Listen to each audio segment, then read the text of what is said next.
You have no idea what just happened. One moment everything was warm, soft, dark and comfortable. And the next, you were being squeezed from all sides, and suddenly everything got a lot colder, harder, and much less comfortable. You've just been born. But you can't open your eyes yet, so you don't know where you are or even what you are. Now something's in your mouth. Oh, Mom's feeding you. Warm milk. Perfect. Just what you wanted.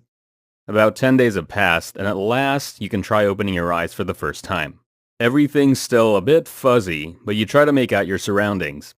You're in a den under the roots of a tree. It looks like Mom tried to make it as comfortable as possible by adding some extra branches, some dried grass, a few feathers, and some deer hair. It's not exactly the seat of luxury, and a warm, soft bed and central heating would have been better, but what you have here is better than nothing. Mom's not here now, but your sibling is. Yeah, you came in a litter of 2 cubs, you and your sister. Now you take a good look at her. She looks like a small cat with fluffy gray-brown fur, short tail, black tufts already showing on top of the ears. Then it dawned on you. You must be lynxes. Well, it gets even better. More specifically, you're Eurasian lynxes, the biggest of the 4 species of lynx, so once you grow up, you'll be one of the top predators in the area. But that's a long way away.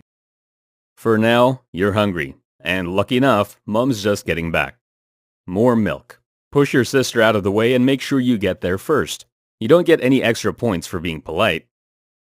About 6 weeks have passed. When you were born, you weighed just 10 ounces, but you're growing fast. Mom is already starting to bring you some solid food now, but you'll still rely on her milk for a few more months before you're fully weaned.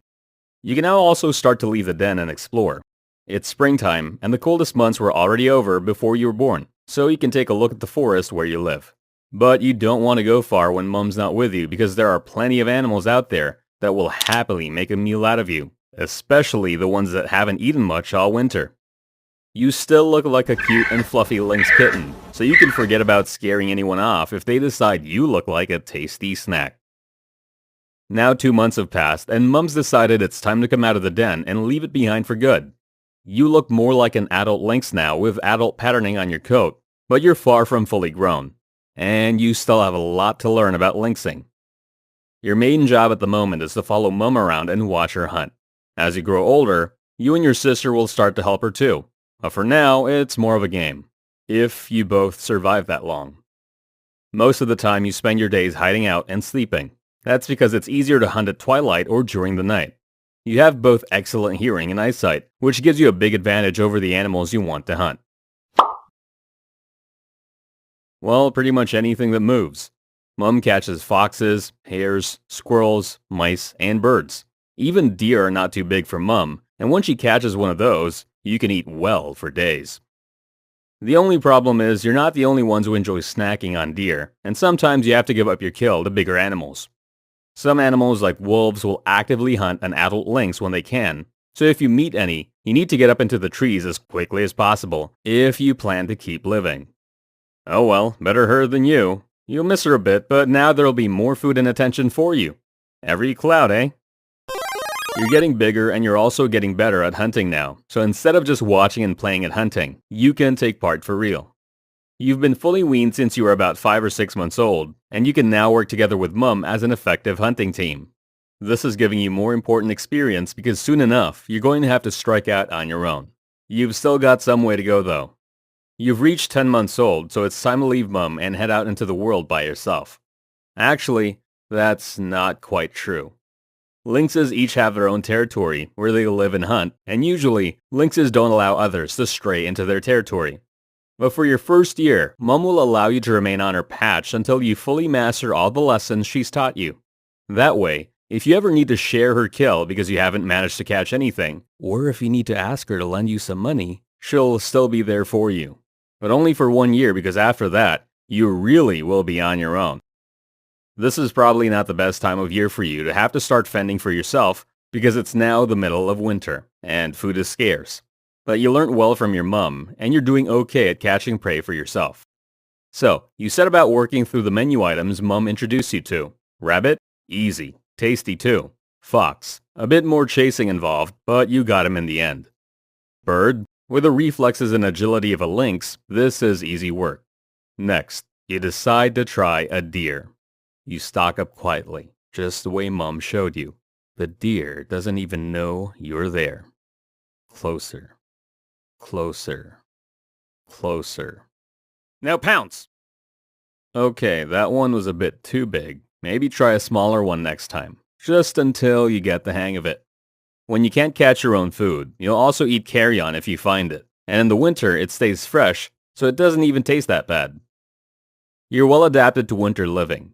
Towards the end of summer, you begin to grow a thicker winter coat, which helps to keep you warm. You also have padded feet that spread out when you place them on the ground. This helps you walk on snow without sinking in, and it also allows you to stalk your prey without making any noise. You still don't want to walk in deep snow though, because your special snowshoe feet can't work miracles. Springtime again, and the snow's melting. You shed your winter coat and instead grow a shorter coat for the summer. Food is more abundant now, so it looks like you've made it through your first winter. Good job. Now you've made it through your first year. There's more chance of you staying alive, at least a little bit longer. But by the end of the summer, it's time for you to leave her behind and find your own territory. After a few days of wandering, you find an area that seems good. Oh no, looks like someone else got here first. Right, keep going then. Finally, you've found your perfect new home. So now, you need to mark your territory by urinating and pooping everywhere to warn other lynxes that this area is taken. You should also make scratch marks on the trees around the border of your territory to let other lynxes know this place belongs to you. Yep, that's the ideal way to decorate your new home. Once you're done, you'll then need to spend every night patrolling to make sure you don't have any uninvited guests. Lynxes are not social animals, so you'd prefer not to have any guests to entertain. So, you might walk up to 6 to 12 miles a night patrolling and hunting, unlike your male counterparts who may have to look after 100 or more square miles of land. So at least you could be grateful for that. Yeah, it's still hard work, but you don't want to lose your territory now that you're set up. And at least you get plenty of fresh air and exercise. So, now more hunting. Hares, foxes, rodents, deer. You have a fully developed adult coat, long black tufts on your ears, and a short tail with black hairs on the end of that too. You have some spots on your legs that help with camouflage. You're about 40 inches in length, about 30 inches tall, and you weigh about 40 pounds. You've even mastered the art of catching deer now, and you hunt them whenever you get the chance. Nice job, you're a proper, fully grown adult lynx. But even for experienced adults like you, being a lynx is not easy. Prey can be scarce, and your habitat is also getting smaller because of human encroachment. But at least you can get revenge for that. And now it's winter again. You're almost 2 years old, and so far, you've done everything that's been asked of you. So now it's time for something new. One problem for Eurasian lynxes is that many of you live in small, isolated populations, so it can be hard to meet other lynxes even when you want to. And at 2 years old, you now want to because it's time to find a boyfriend. Unfortunately, there's no lynx version of Tinder, so you have to rely on more traditional methods for attracting a mate. You start making loud meowing sounds each night that carry far through the forest. And it works like a charm because after a couple of nights of this, a large male turns up looking for a date. He's bigger than you, and he struts in confidently, growling all the time. You rub up against each other with your bodies and heads, and engage in some playful rolling. And then he gets behind you, bites the back of your neck to hold you down, and does what he came to do. Well, it was nice while it lasted. You weren't looking for commitment anyway. You were an independent lady lynx after all. So, now he's gone, and you'll soon need to find a place to start building your own den, because in around 70 days and counting, you'll have a litter of baby lynxes all of your own to look after. And here they are. You've just given birth to 3 adorable lynx kittens. Unfortunately, 3 is more than normal, and it's highly unlikely that all of them will survive. In fact, you'll be lucky if you can get any of them through their first year. But don't worry, even if they all die, you can still try again next year, and the year after that, and the year after that. Because now you're an adult Eurasian lynx, and this is what the rest of your life is going to look like. You'll raise kids from spring to winter, you'll hunt for them and teach them to hunt, and then they'll leave. And you'll mate again and repeat the process each year until you die. If you don't get eaten by wolves or shot by a hunter, and if you don't get injured or die of starvation because prey gets too scarce, or just die of disease, you might live to 10 years old. And if you're really lucky, you might even live a few years beyond that. But eventually, you will become too old and weak to hunt, and your life as a lynx will come to an end, and it will probably involve you starving and freezing to death in the snow. You won't have enjoyed much of your life because it was hard, cold, and lonely, although there were one or two fleeting moments of tenderness in there too. No, life as a lynx sucks, but you successfully raised a few cubs and lived to a relatively old age, and that's all anyone can ask of you. So you made a pretty good job of it while it lasted.